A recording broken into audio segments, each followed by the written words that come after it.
jẹ́ aṣàgbéyẹ̀wò ohun tó fẹ́ ṣẹlẹ̀ sí gbogbo ìràwọ̀ pátá lónìí tí ń ṣọjọ́ Tuesday July 14 ọdún 2026 tá wà nínú èyí. Mo kí Ọlọ́run bá mo ṣèbà Olódùmarè, ìbà akọ́dá ayé, ìbà aṣẹ̀dá ọ̀run, mo ṣèbà Ọ̀rúnmìlà àtórí ẹni tí ò sunwọ̀n ṣe, ẹlẹ́rìí ìpín tó ń tàyànmọ́. Mo júbà ọkùnrin, mo júbà obìnrin, mo kí gbogbo ojú tó ń wò mí ibikíbi tí ẹ ti ń gbọ́ mi káàkiri àgbáńlá ayé. Ẹ̀yin tẹ́ ń wò mí pátá ẹ bá ń share fídíò yìí, ẹ pín kó jẹ́ òòlù àtàǹfààní fọ́pọ̀ ènìyàn. Ojú tẹ́ fi ń wò mí ò ní fọ́, bẹ́ẹ̀ ọwọ́ tẹ́ fi ń bá mi share rẹ̀ ẹ ní fi gbọ́mọ sí, ẹ sì ní fi gba lẹ́tà ìbànújẹ́ láṣẹ Èdùmàrè. Ṣáájú kí n tó tẹ̀síwájú, ẹ̀kúnrẹ́rẹ́ fídíò tẹ́ ń wò lọ́wọ́lọ́wọ́ yìí ó wà lórí YouTube níbi tẹ́ ti máa gbà wọ́n kan bí àkókò gbígbàdúrà yín, ibi tó dára jù fún yín láti kọrí sí láti ṣe prayer lọ́jọ́ kan. Bẹ́ẹ̀ sì ni lucky number yín lọ́jọ́ kan tó ṣe pé ẹ lè mú nọ́mbà náà kẹ́kọ́ sára pépà báyìí kẹ́sì jù sínú àpò owó yín tí ẹ fi ń tajà tó ṣe é ṣe kí ṣe pé lè máa bí kí ṣéèsì kò boost dáadáa lọ́jọ́ náà. Bẹ́ẹ̀ sì ni nípa ìlera ara náà pẹ̀lú ìlera ara yín lọ́jọ́ kọ̀ọ̀kan ohun tó ṣe é ṣe kí ó ṣẹlẹ̀ lágọ̀ọ́ ara yín, ọ̀nà tẹ́ lè fi gbàdènà dé. Bẹ́ẹ̀ sì ni àwọn ibi tí ẹ ní láti kíyèsára sí ní àgọ́ ara yín àtàwọn nǹkan míì bẹ́ẹ̀ bẹ́ẹ̀ lọ tó jọ mọ́ àǹfààní bẹ́ẹ̀ tá a táṣì mọ́ fídíò ìwádìí ojoojúmọ́ wa yìí. Ẹ lọ wo ní YouTube wa Ìṣẹ̀dá Spiritual, kẹ́sì máa gbàgbé àti subscribe. Oníràwọ̀ iná tó kàn yan Harris tàbí láàrin March 21 sí April 20 ọjọ́ ìyọjọ́ rere ló jẹ́, ọjọ́ ayọ̀jọ́ ìdùnnú ló jẹ́ pẹ̀lú ọjọ́ tí ó ṣe é pé púpọ̀ nínú yín tó bá ṣe pé kankan ti ń jà ràn lọ́kàn yín tẹ́lẹ̀ lórí pé báwo ìfẹ́ gbé nǹkan yìí ṣe, bùkátà ilé ló kúnlẹ̀ yìí, nǹkan ló pọ̀ tí mo fẹ́ rà yìí, ọ̀nà mo fẹ́ gbé gbà, báwo máa yẹ ṣe tí fámìlì mi tí máa fi rí nǹkan kan ṣe fún wọn, tí máa fi sanwó iléèwé ọmọ mi, tí máa fi ṣe iṣẹ́ àwa tó ti bàjẹ́ yìí, tí máa fi ṣàwọn àtúnṣe inú ilé. Ó ṣe é ṣe kí ẹ ní idea tuntun àbí àǹfààní tuntun tó máa ṣílẹ̀ fún yín lénìí, tá fún yín ní hope wípé nǹkan yìí ó máa ṣe é ṣe. Púpọ̀ nínú yín sì rèé tó ṣe pé ẹ tiẹ̀ wá fìlì bákan látijọ́ mẹ́ta àbí bùkátà yẹn ò fi bẹ́ẹ̀ pọ̀, àbẹ́ tí ń rí bùkátà náà gbọ́ látijọ́ mẹ́ta, ó lè wù yín láti tún gbé nǹkan tuntun kan ṣe nínú ilé lọ́jọ́ tòní àbí ṣíṣe nǹkan tuntun fún fámìlì lọ́jọ́ tòní. Ẹ lè gba ìpè fámìlì mẹ́mbà lọ́jọ́ tòní lórí pé lágbájá ó sì wá ṣe nǹkan báyìí fún wa, ó sì wá bá wa ṣe nǹkan báyìí tó jẹ́ nǹkan tuntun. Ó ṣe é ṣe kí ó fẹ́ jẹ lọ́jọ́ tòní nínú fámìlì. Nípa bá ń bá rí ọ̀pọ̀lọpọ̀ yín tẹ́ ń lò ràwọ̀ yìí pátápátá ní nǹkan tuntun máa wùn yín gbé ṣe nínú ilé yín, bóyá bí kẹ́tún lè ṣe ni, bóyá bí kí ẹ ra nǹkan tuntun sínú ilé ni, bóyá bí kí ẹ ra ilẹ̀ tuntun ni, àbí kẹ́tì ẹ̀rí dájú pé ẹ pè fámìlì mẹ́mbà kan tó ṣe gbọ́jọ́ mẹ́ta tẹ̀ ti gbóhùn ara yín lọ́jọ́ tòní. Ọkàn yín máa fàtílé dáadáa lọ́jọ́ tòní bá ṣe pé yín àtàwọn tí ó jẹ́ fámìlì àwọnú ara dáadáa lọ́jọ́ tòní. Á dàbí ìgbà pé ẹ tiẹ̀ ní ṣòro yìí tó bá ti wá wáyé látijọ́ mẹ́ta, ó ṣe é ṣe kí gbogbo ẹ̀ kó die down. Bùkátà tó ti wáyé látijọ́ mẹ́ta ó ṣe é ṣe kí ẹ rí gbọ́ yanjú ní ọjọ́ ti tòní, tàbí kí ẹ rí ọ̀nà tó tẹ̀lé gbégbà tí òfin ní ṣókí yín lọ́rùn rẹpẹtẹ mọ́ lọ́jọ́ ti tòní. Ọjọ́ tòní ọjọ́ tó dára ló jẹ́ látàrí pé ara yín máa yá gágá, inú yín á sì dùn pẹ̀lú láti inú wá, ọkàn yín á balẹ̀ pẹ̀sẹ̀ tó ṣe pé kò ní sí wàhálà, kò ní sí ìdààmú láyìíká yín. Ẹ wá rí dájú pé àyíká yín wà ní mọ́tótó, níbi iṣẹ́ gbogbo ẹ̀ wà ní mọ́tótó. Tẹ́ bá ń ṣiṣẹ́ láti ilé lọ́jọ́ tòní, iṣẹ́ yín á lọ bó ṣe kó lọ. Ìbáṣepọ̀ yín àti olólùfẹ́ yín á dára, bẹ́ẹ̀ sì ni owó lè wọlé fún yín lọ́jọ́ tòní dáadáa. Lavender jẹ́ kọ́lọ̀ tó dára jù fún yín láti wọ̀ láṣọ lónìí. Aago 2 kù ìṣẹ́jú 10 ní ọ̀sán sí aago 3 kù ìṣẹ́jú 10 ní ọ̀sán jẹ́ àkókò èyí tó dára jù fún yín tí ń ṣe lucky hour fún yín lénìí. Nọ́mbà 6 jẹ́ lucky number yín lọ́jọ́ tòní. Aago 1 kù ìṣẹ́jú 15 ní òru gànjọ́ sí aago 2 kù ìṣẹ́jú 15 ní òru gànjọ́ jẹ́ àkókò tó dára jù fún yín láti fi ṣe prayer lénìí. Àpá náà ti dára púpọ̀ fún yín láti kọrí ṣíṣe prayer ọ̀hún. Ìlera ara yín wá jí pépé, ṣùgbọ́n ó ṣe é ṣe kí àyà dídùn àbí inú rírun tàbí nǹkan tó jọ mọ́ kéèyàn máa mí hẹlẹhẹlẹ tàbí kọ́ àbíkátà ó ṣe é ṣe káwọn kan wọ̀nyí fẹ́ wáyé fún yín ní ọjọ́ ti tòní. Ẹ rí dájú pé ẹ ronú àròjù, bẹ́ẹ̀ sì ni ẹ gbọ́dọ̀ jẹ́ kí òtútù mú yín ju bó ṣe yẹ lọ tàbí kẹ́ wá lọ máa mú nǹkan tútù ju bó ṣe yẹ lọ, kẹ́ kíyèsára. Bẹ́ẹ̀ sì ni èéfín ò gbọ́dọ̀ tún kó sí yín nímú ju bó ṣe yẹ lọ lọ́jọ́ tòní, kí ẹ kíyèsára púpọ̀ púpọ̀. Oníràwọ̀ ìpè alámọ̀ Taurus tàbí láàrin April 21 sí May 20 ọjọ́ ìyọjọ́ rere ló jẹ́, ọjọ́ ayọjọ́ ìdùnnú ló jẹ́ pẹ̀lú. Àwọn nǹkan tó ti dàbí argument àbí nǹkan kan tó wáyé láàrin àtìyàn tẹ́lẹ̀tẹ́lẹ̀ ó ṣe é ṣe kí gbogbo ẹ̀ kó yanjú lọ́jọ́ tòní. Inspiration tuntun máa fẹ́ wá sí yín lọ́pọlọ lọ́jọ́ tòní tó ṣe é pé ẹ máa kẹ́fìn tó sì ṣe é ṣe kí ó ṣe é pé tẹ́ bá mú lò á ràn yín lọ́wọ́ lórí nǹkan tẹ́ bá ń ṣe lásìkò yìí. Tó bá ṣe pé inspiration tuntun yẹn ó jẹ́ nǹkan tuntun tó ṣe é pé ẹ̀ tí ì ṣe rí rárá, tó wá sí yín lọ́pọlọ pé lágbájá ó yá báyìí ni kò ṣe, ọ̀nà báyìí ni kò gbé pa, ẹ̀yà mú báírò kẹ́ ẹ kọ́ kalẹ̀ kẹ́ wá activate ẹ̀ ní àsìkò tí Mercury retrograde bá kásẹ̀ ńlẹ̀ tó bá ti di bí nǹkan bí July 24-25 ẹ lè wá activate ẹ̀ lásìkò náà. Àsìkò yìí àsìkò tí ó dára púpọ̀ fún yín ni ó jẹ́ tó ṣe pé ìfọ̀rọ̀wérọ̀ láàrin àtàwọn èèyàn máa já gere. Ó ṣe é ṣe kí ẹ ní tọ́pìkì tuntun tí ẹ̀yin àti ìyànjọ fẹ́ jíròrò lé lórí lọ́jọ́ tòní. Tó bá ṣe pé ẹ nífẹ̀ẹ́ sí àti sọ̀rọ̀ gan, ó ṣe é ṣe kí ọ̀rọ̀ sísọ kó wáyé láàrin àti ìyàn lọ́jọ́ tòní dáadáa. Ọjọ́ ìdára púpọ̀ fún yín láti fi béèrè nǹkan tuntun lọ́wọ́ Olódùmarè ọba tó dá yín. Bẹ́ẹ̀ sì ló dára púpọ̀ láti fi béèrè nǹkan tuntun lọ́wọ́ ẹni tó dàbí ọ̀gá yín àbí ẹni tó ṣe é pé ẹ mọ̀ pé ó lè ṣe yín láǹfààní kan àbí oore kan, ẹ rí dájú pé ẹ béèrè. Tẹ́ bá béèrè lọ́jọ́ tòní, ó ṣeé ṣe kí wọ́n ṣe fún yín o. Ọjọ́ tòní ẹnu yín lẹ fẹ́ fi béèrè nǹkan, ẹnu yín lẹ fẹ́ fi jẹ àgbà dáadáa lọ́jọ́ tòní, tó sì ṣeé ṣe kó ṣe pé ẹ máa rí nǹkan jájẹ dáadáa lọ́jọ́ tòní. Ẹ máa ní clarity nípa àwọn nǹkan kan tó ṣe pé ẹ ti ń ṣiyèméjì lé lórí láti jẹ́ mẹ́ta pé ṣé kí n ṣe báyìí àbí kí n má ṣe báyìí. Eléyìí lẹ máa ní clarity dáadáa nípa ẹ̀, tó sì ṣeé ṣe tó ṣe pé clarity tẹ́ ní á fún yín ní hope lórí ìrìnàjò tuntun tẹ́ fẹ́ rìn. Á fún yín láǹfààní àti ní ó yá lágbájá, ó yá wá tẹ̀síwájú, tó ṣe pé ẹ ní bẹ̀rù ẹ ní fòyà lórí nǹkan tẹ́ fẹ́ ṣe lásìkò yìí mọ́. Ọjọ́ tó dára lọ́jọ́ yìí jẹ́, iṣẹ́ yín á lọ bó ṣe yẹ kó lọ, ẹ polówó ọjà yín dáadáa, ẹ advertise ọjà yín dáadáa, eléyìí máa bí kí customer wọlé dáadáa, ire owó máa wọlé fún yín lénìí tẹ́ bá polówó ọjà yín dáadáa. Bẹ́ẹ̀ sì ni ìbáṣepọ̀ yín àti olólùfẹ́ yín á dùn alárinrin nítorí ẹ̀ tí ẹ̀ ní lápọn wàhálà rárá lọ́jọ́ tòní. Calmness lẹ́ẹ̀fi ṣọjọ́ tòní, ṣùgbọ́n ọ̀rọ̀ sísọ láàrin yín àti wọn náà já gèrè dáadáa. Góòdù jẹ́ kọ́lọ̀ tó dára jù fún yín láti wọ̀ láṣọ lónìí. Aago 4 ní ìrọ̀lẹ́ sí aago 5 ní ìrọ̀lẹ́ jí àkókò èyí tó dára jù fún yín tí ń ṣe lucky hour fún yín lénìí.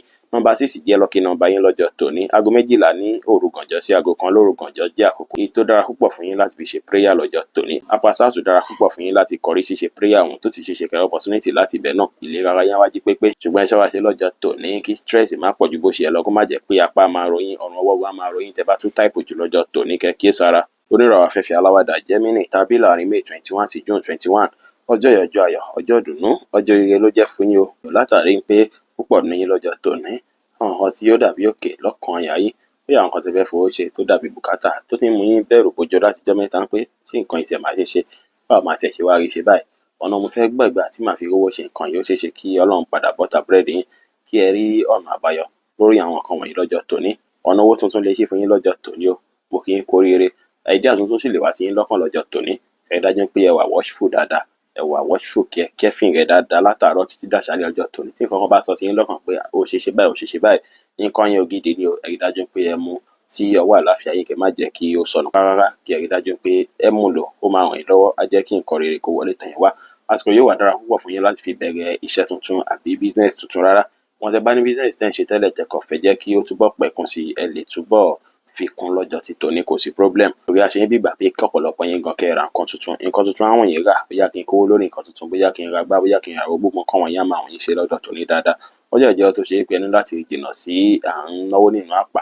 Ẹ wà very careful tó bá dọ̀wọ́ owó lọ́jọ́ tòní. Ẹ má kúkìrì kówó lórí nǹkan, ẹ má act impulsively rárá lórí nǹkan òun. Ẹ rí dájú pé ẹ ṣe kan yín ní ṣísẹ̀ntẹ̀lé ló dára, kí ẹ plan dáadáa lé lórí nǹkan tẹ́ bá ti bẹ̀rẹ̀ ṣe, bóyá business tuntun àbí nǹkan míì tó jẹ́ nǹkan tuntun àbí nǹkan tẹ́ fẹ́ kó lé lórí, ẹ ṣe prayer sí dáadáa tàbí kẹ́ ṣe ìwádìí lé lórí dáadáa. Yín tẹ́ fẹ́ ṣe ìwádìí lónírúurú, ẹ láǹfààní àti kàn sí wa ní WhatsApp 09033897161. Dájú pé ẹ fẹ́ ní plan, ká fẹ́ ní plan púpọ̀, ó dára ju kí ẹ fẹ́ ní kówó lórí nǹkan tuntun lọ. Ọjọ́ tòní á lọ dáadáa tẹ́ bá fọgbọ́n ṣe tẹ́ fẹ́ lẹ ṣe. Iṣẹ́ yín á lọ bó ṣe yẹ kó lọ. Ìbáṣepọ̀ yín àti olólùfẹ́ yín á dára. Ire owó náà lè wọlé fún yín lénìí pẹ̀lú. 5 jẹ́ kọ́lọ̀ tó dára jù fún yín láti wọ̀ láṣọ lónìí. Aago 5 kù ìṣẹ́jú 10 ní ìrọ̀lẹ́ sí aago 6 kù ìṣẹ́jú 10 ní ìrọ̀lẹ́ jí àkókò èyí tó dára jù fún yín tí ń ṣe lucky hour fún yín lénìí. Nọ́mbà 6 jẹ́ lucky nọ́mbà yín lọ́jọ́ tòní. Aago 5 kọjá 30 ìṣẹ́jú ní ìdájí sí aago 6 kọjá 30 ìṣẹ́jú láàárọ̀ jí àkókò èyí tó dára jù fún yín láti fi ṣe prayer lénìí. Apasautu dára púpọ̀ fún yín láti kọrí sí ṣe prayer ọ̀hún, tó sì jẹ́ ṣe kí ẹ opportunity náà láti bẹ̀. Ìra ọ̀yá wájú pépé dáadáa lọ́jọ́ tòní, ṣùgbọ́n ẹ ṣóúnjẹ jẹ láwùjọ, ẹ kíyèsára pẹ̀lú ọ̀nà fún lọ́jọ́ tí tòní. Kẹ́ rí dájú pé ẹ tẹ ọrùn ju bó ṣe yẹ lọ sẹ́gbẹ̀ẹ́ kan, kó má jẹ́ pọ́nrán àmà ròyìn. Bákan náà sì ré, ẹ rí dájú pé ẹ jẹun tó wà healthy, kẹ́ má sọ̀rọ̀ àsọjù láwùjọ náà pẹ̀lú, kí lè má bí kí oyin fẹ́ máa há bákan lọ́jọ́ tòní. Kẹ́ kíyèsára. Oníràwọ̀ omi agbára Cancer tàbí láàrin June 22 sí July 22. Ọjọ́ ìyọjọ́ ayọ̀, ọjọ́ ìdùnnú, ọjọ́ ire ló jẹ́. Púpọ̀ nínú yín lẹ ti ń go through little thing láti fi jọ́ mẹ́ta tó ń mú kí ẹ máa bínú, tó ń mú kí ẹ orí máa fọ́ yín, tó ń mú kí ẹ fẹ́ máa voice out, máa faraya púpọ̀ láti jọ́ mẹ́ta. Ṣùgbọ́n ọjọ́ tòní ó máa yàtọ̀, ọkàn yín máa balẹ̀ díẹ̀, tẹ́ máa wà calm, tó ṣe pé nǹkan yẹn ò ní jẹun lórí yín rẹpẹtẹ ju bó ṣe lọ, látàrí pé ẹ máa rí ọ̀nà àbáyọ sáwọn kankan. Ẹ máa ní clarity nípa àwọn nǹkan tó ṣe pé ó ti dì sí yín lágbárí láti jọ́ mẹ́ta pé báwo mo fẹ́ ṣe, ọ̀nà wo mo fẹ́ gbé gbà, kí ni mo fẹ́ ṣe lórí kíní ìtọ́nà tí nǹkan yẹn á fi rọlẹ̀, tọ́kàn á fi balẹ̀ dáadáa. Ṣé bí clarity tẹ́ fẹ́ ní á tún bí dàgbàsókè fún yín ní ìgbésí ayé tẹ́ wáyé. Ọjọ́ tó dára ló jẹ́ fún yín o, ṣùgbọ́n wá tún ṣeéṣe kí ẹ kíyèsára láàrin èèyàn tó lólùfẹ́ yín lọ́jọ́ tí tòní, àbárin èèyàn tẹnitẹ́jọ́ ń dà nǹkan pọ̀. Ẹ má bá yàn dà nǹkan tuntun pọ̀ rárá lọ́jọ́ tòní. Ẹ má fi ṣẹ́yìn léèyàn kan lọ́wọ́ pé lágbájá bá mi ṣe, àbí lágbájá bá mi jókòó sí ṣọ́ọ̀bù, àbí lágbájá bá mi mójútó. Result ò ní dára rárá o. Ó ṣeéṣe kí ẹ kábàámọ̀ bọ̀ eléyìí, kẹ́ kíyèsára púpọ̀. Nǹkan tẹ́ bá mọ̀ pé nǹkan yín ni ẹ mójútó fún ara lára yín lọ́jọ́ tòní. Ó ṣeéṣe kí èèyàn fẹ́ dalẹ̀ yín lọ́jọ́ tòní o. Èèyàn fẹ́ wà tó ṣe pé á mú yín bínú, tó ṣe pé ó tún lè mú kí ọkàn yín gan fẹ́ máa gbọgbẹ́, kẹ́ fẹ́ máa ronú lọ́tùn lósì pé kí ló ṣẹlẹ̀, kí ló dé. Ẹni tẹ́ finú tán, wọ́n lè dalẹ̀ yín lọ́jọ́ tòní. Kẹ́ kíyèsára. pàápàá olólùfẹ́ yín ẹ rí dájú pé ẹ bá wọn fa fanfà rárá lọ́jọ́ tòní torí argument tàbí issue lè wáyé láàrin yín àti èèyàn tó dàbí olólùfẹ́ yín náà lọ́jọ́ tòní. Ṣùgbọ́n yàtọ̀ sí yẹn púpọ̀ nínú yín ó ṣeé ṣe kí ẹ rí dùnnú láti ibi iṣẹ́ yín. Lára iṣẹ́ yín gan ẹ máa rí dùnnú, ẹ máa ráyọ̀, ẹ fálẹ̀ mọ́ dáadáa gangan ní kókó lọ́jọ́ tòní. Tẹ́ bá tún fálẹ̀ mọ́ dáadáa gan ó ṣeé ṣe kí ẹ tún rí owó dáadáa lọ́jọ́ tòní lórí ohunkóhun tí ẹ bá ń ṣe. Lucky day lọ́jọ́ tòní jẹ́ fún yín. Ìkíyèsára tẹ́ kàn gbọ́dọ̀ kíyèsára náà ni pé ẹ ṣe nǹkan yín fúnra lára yín, ẹ má ní pé ẹ ń kó lórí nǹkan kan lọ́jọ́ tòní, partnership day kan ni, mo fẹ́ ra shares kan ni tó jẹ́ nǹkan tuntun kan, ẹ kíyèsára. Irúfẹ́ nǹkan bẹ́ẹ̀ lè wáyé lọ́jọ́ tòní tó máa gbé wá pé lágbájá wá ṣe nǹkan tuntun yín náà, nǹkan tuntun yìí dára. Wọ́n lè send nǹkan sí yín ní WhatsApp gan pé lágbájá wá kówó lórí kíní nǹkan ìsogúndogójì ni, ẹ kíyèsára tẹ́ bá lọ kówó lé, ìyẹn ti lọ nìyẹn o. Kẹ́ rí dájú pé ẹ kíyèsára púpọ̀ lọ́jọ́ tòní, iṣẹ́ yín á wá lọ dáadáa. Ṣùgbọ́n bá ṣe pé ẹ̀yin àti olólùfẹ́ yín ó gba ìkíyèsára díẹ̀, owó lè wọlé fún yín dáadáa lọ́jọ́ tòní. Rose pink jẹ́ kọ́lọ̀ tó dára jù fún yín láti wọ̀ láṣọ lónìí. Aago 7 kù ìṣẹ́jú 15 láàárọ̀ sí aago 9 kù ìṣẹ́jú 15 ní àárọ̀ jí àkókò. Èyí tó dára jù fún yín tí ń ṣe lucky hour fún yín lénìí. Nọ́mbà 6 jẹ́ lucky number yín lọ́jọ́ tòní. Bẹ́ẹ̀ sì ni aago 5 kù ogún ìṣẹ́jú ní ìdájí sí aago 6 kù ogún ìṣẹ́jú ní ìdájí jí àkókò. Èyí tó dára jù fún yín láti fi ṣe prayer lọ́jọ́ tòní. Apá west dára púpọ̀ fún yín láti kọrí ṣíṣe prayer ohun tó ti ṣe ṣe kí ẹ opportunity láti bẹ̀ lè rárá yá jí pépé dáadáa lọ́jọ́ tòní. Ṣùgbọ́n tẹ́ bá London kan rẹpẹtẹ sórí yín ó ṣeé ṣe kí lè bí orí fífọ́ lọ́jọ́ tòní o. Bẹ́ẹ̀ sì ni ó ṣeé ṣe kí ẹ fẹ́ ní mental burnout bákan tí ẹ bá ń ronú àròjù, ẹ kíyèsára púpọ̀ lọ́jọ́ tòní. Bákan náà sì rí ẹ̀ṣọ́ oúnjẹ jẹ nǹkan tó bá ti le jù bóyá bí ìrèké àbáwọn nǹkan tó ti le jù bí egungun ẹ má fọ́ lọ́jọ́ tòní torí lè fẹ́ bí kí parí kò máa ròyìn àsọ́bẹ̀ náà lánàá. Kẹ́ rí dájú pé kíyèsára púpọ̀ lọ́jọ́ tòní. Oníràwọ̀ iná tó gbóná rere Leo tàbí láàrin July 23 sí August 22 ọjọ́ ìyọjọ́ ayọ̀ ọjọ́ ìdùnnú ọjọ́ rere ló jẹ́ fún yín o. Ọjọ́ tó ṣe é pé púpọ̀ nínú yín ó ṣeé ṣe kí ẹ gbúrò kèrè kẹ́ dùnnú, kẹ́ gbúrò kèrè tẹ̀kẹ́ yọ ohun tó dàbí ìgbòkè lọ́kàn yín látijọ́ mẹ́ta ó máa tún mú kọ́kàn yín balẹ̀ lọ́jọ́ tòní látàrí pé ẹ máa ní solution sí àwọn nǹkan tó ti ń ṣẹlẹ̀ láàrin ẹ̀yin àti èèyàn tó súnmọ́ yín lọ́jọ́ tòní àbá ẹ̀yin àti èèyàn tó ṣe é pé ó jìnnà sí yín rere. Bóyá èèyàn kan ní ẹjọ́ wà papọ̀ tẹ́lẹ̀ tó ṣe é pé bóyá wọ́n travel ní àbọ̀ ìrìn àjò tó ṣe é pé lè mú àìbalẹ̀ ọkàn wá fún yín tó ṣe é ṣe kó ṣe é pé ẹ máa gbúrò ayọ̀ látọ̀dọ̀ wọn lọ́jọ́ tòní tẹ́lẹ̀ máa mú dùnnú àti ayọ̀ wá fún yín ní ọjọ́ ti tòní. Ọjọ́ tó dára lọ́jọ́ yìí jẹ́ tó ṣe é pé ẹ máa ní peace of mind tí ẹ ń wá láti ibi ijọ́ mẹ́ta torí láti ijọ́ mẹ́ta ló dàbí ìgbà pé ọkàn ọ̀pọ̀lọpọ̀ yín ká sókè lọ́tún ló sì tẹ́ ń rò lọ́tún ló sì tẹ́ mọ́ nǹkan tí ó ti ẹ̀ ń ṣẹlẹ̀ rárá nu life yín. Ó ṣeé ṣe kí ẹ tún ní peace of mind yẹn dáadáa lẹ́nìí kọ́kàn yín balẹ̀ dáadáa lọ́jọ́ tòní. Kẹ́ feel good, kẹ́ feel alright, kẹ́ feel alive, kẹ́ feel free dáadáa lọ́jọ́ ti tòní. Mood swing yẹn kò ní ríbi kankan jókòó sí inú ìgbésí ayé yín rárá lọ́jọ́ tòní tí gbogbo ẹ máa calm dáadáa lọ́jọ́ tòní. Kò ní sí wàhálà, kò ní sí ìdààmú púpọ̀ nínú yẹn gan látara pé ẹ ṣe nǹkan tó jẹ mọ́ spiritual work. Ó ṣeé ṣe kí ẹ rí àánú gbà látara ṣíṣe bẹ́ẹ̀ lọ́jọ́ tòní tàbí kẹ́ affirmate lọ́jọ́ tòní. Ẹ affirmate nǹkan ńlá látàrí pé Jupiter yín ipò tó wà lọ́jọ́ tòní ó ní strong connection pẹ̀lú spirituality yín lọ́jọ́ tòní. Fún ìdí èyí affirmate nǹkan ńlá pé owó ńlá báyìí ni mò ń fẹ́. Nǹkan tẹ́ bá fẹ́ ṣe ẹ lè ṣe àgbòjọ́, ẹ lè ṣe gbìyànjú tó jọ mọ́ àgbòjọ́ lọ́jọ́ ti tòní náà. Ẹ̀yin tẹ́ bá lágbòjọ́ ẹ lè ṣe gbìyànjú, ẹ̀yin tẹ́ ti fẹ́ ṣe gbìyànjú onírúurú míì náà tẹ́ ẹ̀ mọ̀ bẹ́ẹ̀ fẹ́ ṣe bóyá bí little remedy kan ẹ lè padà kàn sí wa ní WhatsApp 09033897161. O lè má bọ́ fẹ́ dé òkè mọ̀ ṣáájú.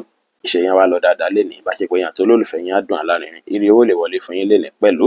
Olive green jẹ́ kọ́lọ̀ tó dára jù fún yín láti wọ̀ láṣọ lónìí. Aago 9 kù ìṣẹ́jú 15 láàárọ̀ sí aago 11 láàárọ̀ jí àkókò. Èyí tó dára jù fún yín tí ń ṣe lucky hour fún yín lénìí. Nọ́mbà 3 jẹ́ lucky number yín lọ́jọ́ tòní. Aago 1 kù ìṣẹ́jú 15 ní òrùgànjọ́ sí aago 2 kù ìṣẹ́jú 15 lórùgànjọ́ jí àkókò. Èyí tó dára jù fún yín láti fi ṣe prayer lọ́jọ́ tòní. Apá east dára púpọ̀ fún yín láti kọrí sí ṣe prayer ọ̀hún. Ilé ara yín á jí pépé dáadáa lọ́jọ́ tòní. Gbogbo ẹ dájú pé ẹ sinmi dáadáa pàápàá yín tó bá ṣe pé ẹ ti ń wà dáhùn láti ijọ́ mẹ́ta àbẹ́ tí ń stress ara yín láti ijọ́ mẹ́ta ẹ try láti sinmi díẹ̀ lọ́jọ́ tòní torí immune system yín ó ṣeé ṣe kó rí bákan lọ́jọ́ tòní tó ṣe pé àìsàn lè dédé fẹ́ tètè wọlé sí ọ̀tá yín lára.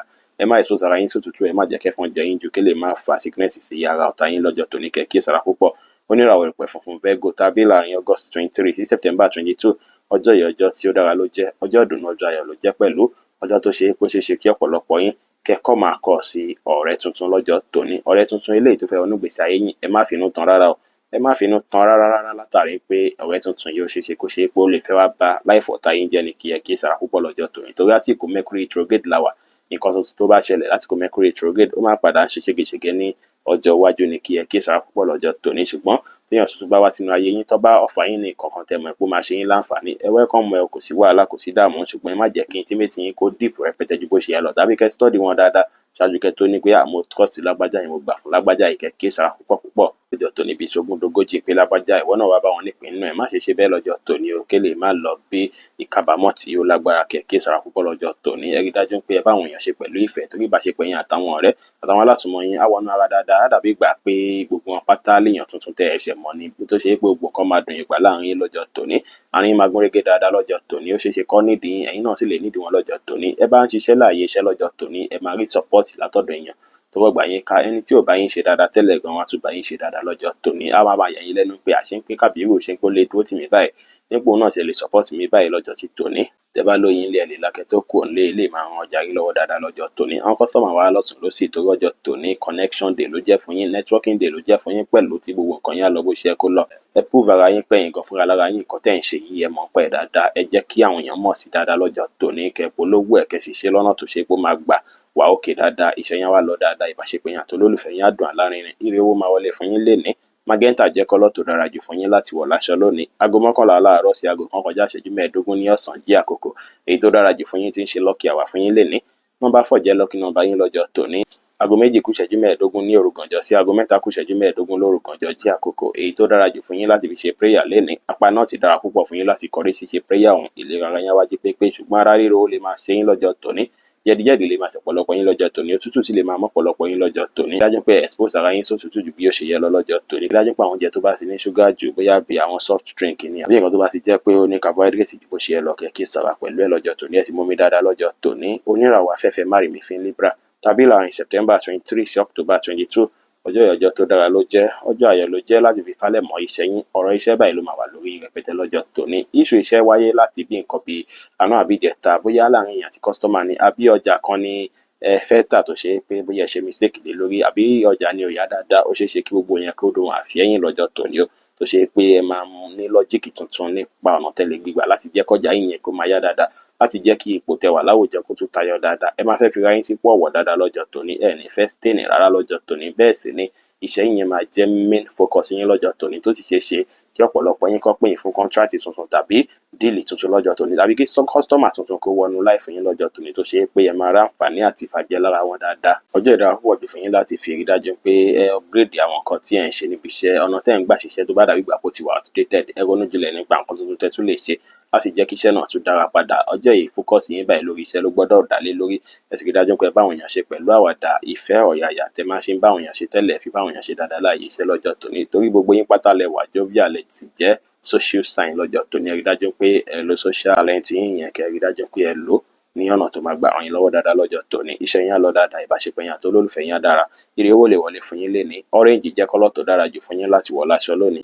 Aago 1 kọjá ìṣẹ́jú 15 ní ọ̀sán sí aago 3 kọjá 30 ìṣẹ́jú ní ọ̀sán jí àkókò èyí tó dára jù fún yín tí ń ṣe lucky hour fún yín lénìí. Nọ́mbà 9 jẹ́ lucky number yín lọ́jọ́ tòní. Aago 2 kù ìṣẹ́jú 15 ní òru gànjọ́ sí aago 3 kù ìṣẹ́jú 15 lóru gànjọ́ jí àkókò èyí tó dára púpọ̀ jù fún yín láti ṣe prayer lọ́jọ́ tòní. Apá south wá dára púpọ̀ fún yín láti kọrí sí ṣe prayer ọ̀hún, tó sì ṣeéṣe kí ẹ rí opportunity náà ní àtàpà abẹ́yẹn. Bẹ́ẹ̀ sì lọ́jọ́ tòní ìlera ara yín á jí pépé dáadáa. Àwọn nǹkan bí orúnkún àbí àwọn joint ó ṣeéṣe kó máa ròyìn bákan lọ́jọ́ tòní. Bẹ́ẹ̀ sì ni ara yíyún ara jájẹ ó lè wáyé dáadáa lọ́jọ́ tí tòní ó kí ẹ kíyèsára. Bẹ́ẹ̀ sì ni ẹ kíyèsára kẹ́ má fara nǹkan lọ́jọ́ tòní, kẹ́ má ní wúndù lára lọ́jọ́ tòní. Ẹ sì prevent gbogbo nǹkan wọ̀nyí wá dára. Kẹ́ ṣe exercise lọ́jọ́ tòní torí ìlera ara yín. Oníràwọ̀ omi tútù Scorpio tàbí láàrin October 23 sí November 22. Ọjọ́ yìí ọjọ́ oríire ló jẹ́, ọjọ́ ayọ̀, ọjọ́ ìdùnnú, ọjọ́ ìfọ̀kànbalẹ̀ ló jẹ́ fún yín. Púpọ̀ nínú yín ẹ máa retí nǹkan tuntun láti ilẹ̀ òkèèrè. Ó lè jẹ́ oore tuntun, ó lè jẹ́ travel tuntun lọ́jọ́ tí tòní, tó ṣe pé wọ́n máa pè yín fún travel tuntun lọ́jọ́ tòní. Ọ̀pọ̀lọpọ̀ nǹkan tuntun tó jẹ́ nǹkan oríire ó lè ṣẹlẹ̀ lọ́jọ́ tí tòní. Bẹ́ẹ̀ sì ni púpọ̀ nínú yín náà ó ṣeé ṣe kí wọ́n fẹ́ gbé iṣẹ́ tuntun fún yín lọ́jọ́ tòní. Ní pàtàkì, iṣẹ́ ilé jẹ́ tó ṣe pé ó máa ń ní owó gidi lórí ní àsìkò yìí. Wọ́n lè promise yín nǹkan tuntun lọ́jọ́ tòní láàrin àárọ̀ títí dé àṣálẹ́. Ẹ affirmate lè pé promise ńlá tó sì máa wá tí ìmúṣẹ, tí ò ń ṣe promise ẹ̀dẹ̀ tí ó máa wá tí ìmúṣẹ gangan ìtẹ́ ń fẹ́. Kẹ́ rí dájú pé affirmate ẹ̀ lè ní láti ilẹ̀ òkèèrè. Ẹ máa ránfààní tuntun. Ó ṣeé ṣe kí àǹfààní tuntun já wá láti ibikíbi lọ́jọ́ tòní, tí lè ti máa ran life yín lọ́wọ́ dáadáa lásìkò yìí. Tàbí kí ẹ rẹ́rìn músẹ́, tàbí kí inú yín dùn. Ẹ ti máa gbọ́rọ̀ yín ayọ̀ láti ilẹ̀ òkèèrè, tàbí kí inú yín dùn káyọ̀ yín kún dáadáa lọ́jọ́ tòní. Ọjọ́ ìjọ tó ṣe pé púpọ̀ nínú yín máa fẹ́ free, òmìnira máa wà fún yín, ọkàn yín máa free, ara yín máa free. Á dàbí ìgbà pé kẹ́ free pẹ̀lú gbogbo èèyàn.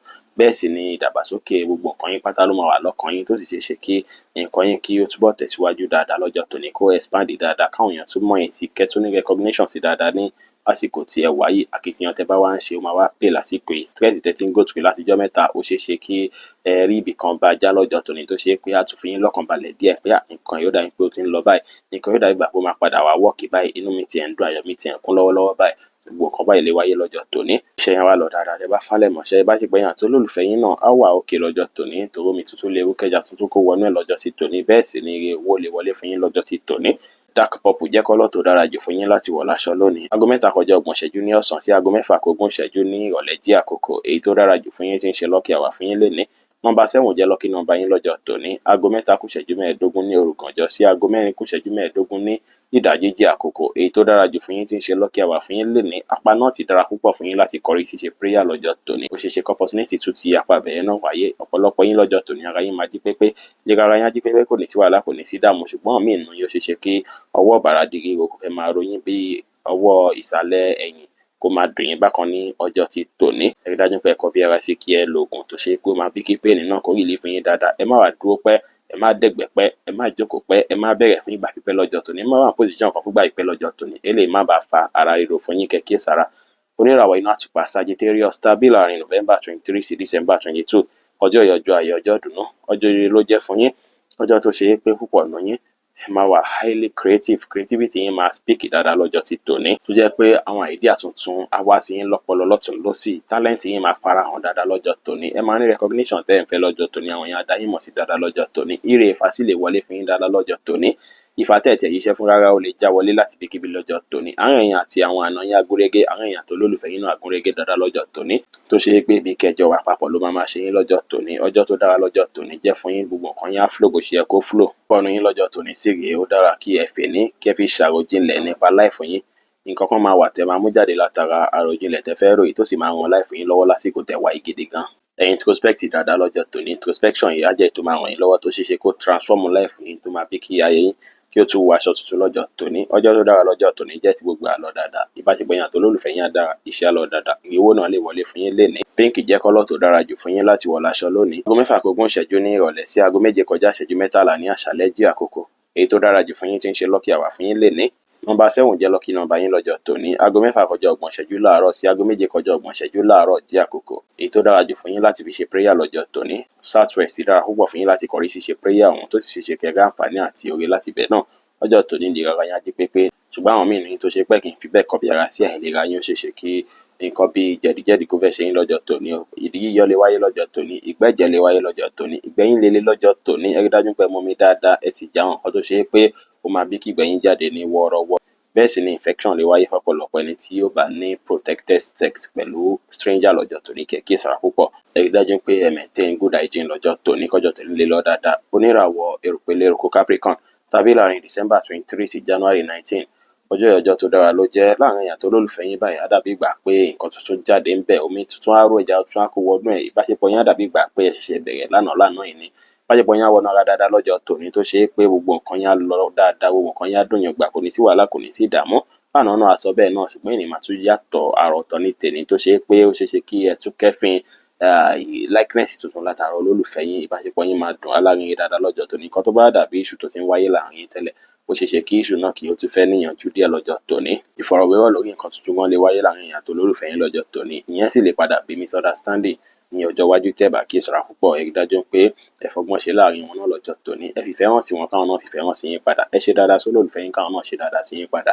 Tẹ́ bá lọ bí iṣẹ́ gan ó dára kẹ́ ẹ tètè láti wá lákòókò àti ìgbà pẹ̀lú wọn. Èyí máa bí kí ìbáṣepọ̀ yín kó strong dáadáa. Ẹ sì lè tún fẹ́ níyànjú àwọ̀ tó bá wà láàrin yín tẹ́lẹ̀. Gbogbo ẹ̀ kò ní sí wàhálà, kò ní sí ìdààmú. Tẹ́ bá lọ bí iṣẹ́ gan iṣẹ́ á lọ dáadáa, ẹ̀yin ṣáà ti lò fẹ́. Ìbáṣepọ̀ yín àti olólùfẹ́ yín á dùn láàrin. Ire owó náà lè wọlé fún yín dáadáa lọ́jọ́ tòní. Magenta jẹ́ kọ́lọ̀ tó dára jù fún yín láti wọ̀ láṣọ lónìí. Aago 7 kọjá ìṣẹ́jú 13 ní àṣálẹ́ sí aago 9 kù ìṣẹ́jú 5 ní àṣálẹ́ jẹ́ àkókò èyí tó dára jù fún yín tí ń ṣe lucky hour fún yín lénìí. Nọ́mbà 9 jẹ́ lucky nọ́mbà yín lọ́jọ́ tòní. Aago 5 kọjá 30 ìṣẹ́jú ní ìdájí sí aago 6 kọjá 30 ìṣẹ́jú ní ìdájí jẹ́ àkókò èyí tó dára jù fún yín láti fi ṣe prayer lọ́jọ́ tòní. Apá east dára púpọ̀ fún yín láti kọrí ṣíṣe prayer ọ̀hún tó sì ṣeéṣe kẹ́ ẹ rí àǹfààní àtòrí náà láti bẹ̀. Lè rárá yín wájú pépé dáadáa lọ́jọ́ tòní, ṣùgbọ́n ẹ dájú pé ẹ mú mi dáadáa, ẹ sì jìnnà sí àwọn oúnjẹ tó ṣe pé wọ́n ti preserve ju bí ó ṣe yẹ lọ. Ẹ jìnnà sí ẹ jẹ oúnjẹ tó fresh dáadáa, kẹ́ sì mú mi dáadáa torí ìlera ara yín, pàápàá ìlera kidney yín ní ọjọ́ tí tòní. Oníràwọ̀ afẹ́fẹ́ oníbìnú Aquarius tàbí láàrin January 20 sí February 18. Ọjọ́ ìyọjọ́ ayọ̀, ọjọ́ ìdùnnú, ọjọ́ ire ló jẹ́ fún yín o. ọjọ́ tí ó ṣe ń pé púpọ̀ nù yín ẹ máa ṣàkitiyan púpọ̀ púpọ̀. Ó ṣeéṣe kí stress díẹ̀ wá fẹ́ pọ̀ díẹ̀ lọ́jọ́ tòní o. Akitiyan tẹ́ bá ti ṣe ó ṣeéṣe kó bí oore fún yín. Ṣùgbọ́n ẹ kíyèsára, ó ṣeéṣe káwọn èèyàn nídìí yín fún àwọn nǹkan tuntun kan tó ṣeéṣe kó ṣe pé ẹ ní wà comfortable pẹ̀lú ẹ̀ tó ṣe pé inconvenience lẹ máa fẹ́ fi dá wọn lóhùn àbí láti fi ṣe àwọn nǹkan tó jọmọ́ task èèyàn yẹn tí wọ́n gbé wá fún yín yẹn pé lágbájá iṣẹ́ yìí wá bá mi ṣe, lágbájá nǹkan wá bá mi ṣe. Ó ṣeéṣe kí orojú díẹ̀ kan fẹ́ máa wáyé látàrí pé ẹ̀yin fúnra lára yín ó ṣeéṣe kí ẹ láwọn kankan tí ẹ̀yin fúnra yín ti plan fọjọ́ tòní tẹ́lẹ̀ tó ṣe pé àwọn iṣẹ́ tuntun tó tún wá wọlé yẹn ó máa fẹ́ dàbí ìgbà pé ó fẹ́ affect plan yẹn púpọ̀, ṣùgbọ́n ẹ máa fẹ́ balance méjèèjì. Ẹ ní fẹ́ yẹ kí ó affect plan yín, ẹ ti fẹ́ kí plan yín kó affect iṣẹ́ yín náà lọ́jọ́ tòní. Ìkan lẹ máa fọ́ múnú méjèèjì tàbí kẹ́ balance ẹ̀ kẹ́ mọ ọgbọ́n tẹ́ fẹ́ dá láti balance ẹ̀ lọ́jọ́ tòní kó má bàa sí wàhálà, kó má sí ìdààmú, pàápàá kó má sí issue lórí ọ̀rọ̀ iṣẹ́ yín, torí tí ẹ bá kórin méjì bọ́ná lẹ́ẹ̀kan ṣoṣo lọ́jọ́ tòní ó ṣeéṣe kí ó fẹ́ bí mistake lórí ọ̀rọ̀ iṣẹ́ kíṣẹ́ tẹ́ bá ń ṣe lọ́jọ́ tòní. Àwọn kankan lè wà tó ṣe pé ẹ̀ ń plan lọ́wọ́ lórí bí nǹkan ṣe fẹ́ yí padà fún yín fúnra lára yín láti jẹ́ ká yín dàgbàsókè, láti jẹ́ káwọn changes kankan wá nínú life yín tó ṣe pé ẹ ti máa plan tẹ́lẹ̀tẹ́lẹ̀, ṣùgbọ́n àwọn kankan tó fẹ́ dàbí distraction lọ́jọ́ tòní ó lè fẹ́ pọ̀ rẹpẹtẹ tó ṣe pé á fẹ́ dàbí ìgbà pé kí ló dé distraction ṣe wá pọ̀ báyìí. Kò sì dára kẹ́ procrastinate, rí dájú pé ẹ lo strength yín àtàkìtìyàn yín láti rí dájú pé gbogbo nǹkan yín balance dáadáa lọ́jọ́ tòní, pàápàá ní ààyè iṣẹ́. Ní ìlera ara yín náà rí dájú pé ẹ mójútó dáadáa lọ́jọ́ tòní. Àìlera tó lágbára lè wáyé fọ́pọ̀lọpọ̀ yín lọ́jọ́ tòní. Tẹ́ bá ń kẹ́fìn àìlera kékeré rí dájú pé ẹ lo òògùn sí ní kíákíá tàbí kẹ́ ẹ ṣe lórí ní kíákíá kó lè tètè kásẹ̀ ńlẹ̀ kó wá bí gbà lọ. Ẹ sì tún lè fẹ́ ní rí plan ìgbésí ayé yín, kẹ́ plan àwọn nǹkan tẹ́ ń ṣe lásìkò yìí dáadáa kó má bàa mẹ́hẹ. Iṣẹ́ yín lè rí bákan ṣùgbọ́n tẹ́ bá fọgbọ́n ṣe máa lọ dáadáa. Ìbáṣepọ̀ yín àti olólùfẹ́ yín á dára. Ire owó dẹ̀ lè wọlé fún yín lọ́jọ́ tòní. Burgundy jẹ́ kọ́lọ̀ tó dára jù fún yín láti wọ̀ láṣọ lónìí. Aago 9 kù ìṣẹ́jú 5 ní àṣálẹ́ sí aago 11 kù ìṣẹ́jú 10 ní àṣálẹ́ jí àkókò. Èyí tó dára jù fún yín tí ń ṣe lucky hour fún yín lénìí. Nọ́mbà 4 jẹ́ lucky number yín lọ́jọ́ tòní. Aago 5 kù ogún ìṣẹ́jú ní ìdájí sí aago 6 kù ogún ìṣẹ́jú ní ìdájí jí àkókò. Èyí tó dára jù fún yín láti fi ṣe prayer lọ́jọ́ tòní. Apá náà sì dára púpọ̀ fún yín láti kọrí ṣíṣe prayer ọ̀hún. Bẹ́ẹ̀ sì ni ìlera ara yín á jí pépé dáadáa lọ́jọ́ tòní. Ó wá ṣeéṣe kí àwọn kan bí inú rírun àbí nǹkan bí ulcer fẹ́yìn tẹ́ jẹ́ ulcer patient tó fẹ́ tún jẹyọ dáadáa lọ́jọ́ tòní. Bẹ́ẹ̀ sì ni ọ̀pọ̀lọpọ̀ yín náà ó ṣeéṣe kí ìsàlẹ̀kùn kó máa fọ́ yín lọ́jọ́ tòní. Ẹ sì gbọ́dọ̀ jẹun àjẹkì ju bó ṣe yẹ lọ, kẹ́ má yọjú bó ṣe yẹ lọ kí lè má affect yín, kó má fi yín sí imbalance state lọ́jọ́ tòní. Ẹ rí dájú pé ẹ kíyèsára. Bákan náà sì rí ẹ má mu àwọn nǹkan tó jọ mọ́ carbonated drink ju bó ṣe yẹ lọ. Oníràwọ̀ omi tí kìrù Pisces tàbí láàrin February 19 sí March 20.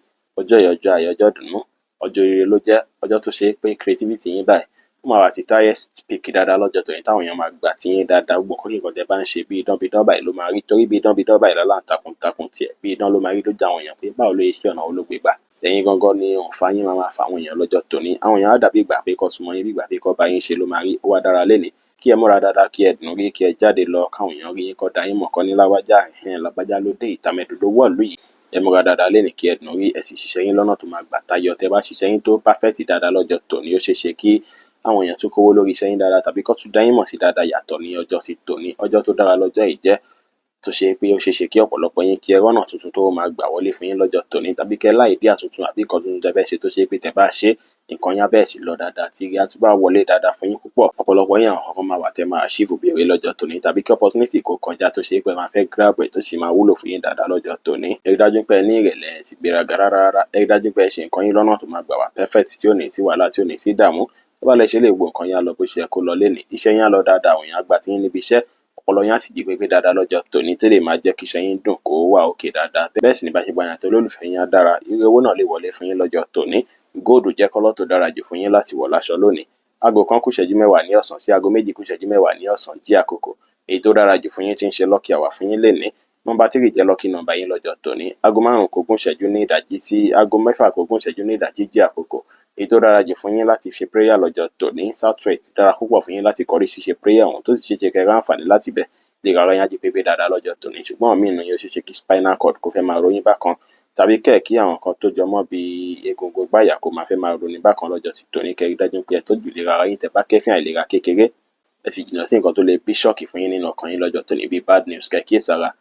Bí ó ṣe jẹ́ nìyẹn fún gbogbo irúfẹ́ ìràwọ̀ méjìlá tó wà pátá. Ẹ̀yin tẹ́ ń wò mí pátá ẹ má gbàgbé pé Ọlọ́run Olódùmarè nìkan lọ́ba tó ní ìmọ̀ jùlọ.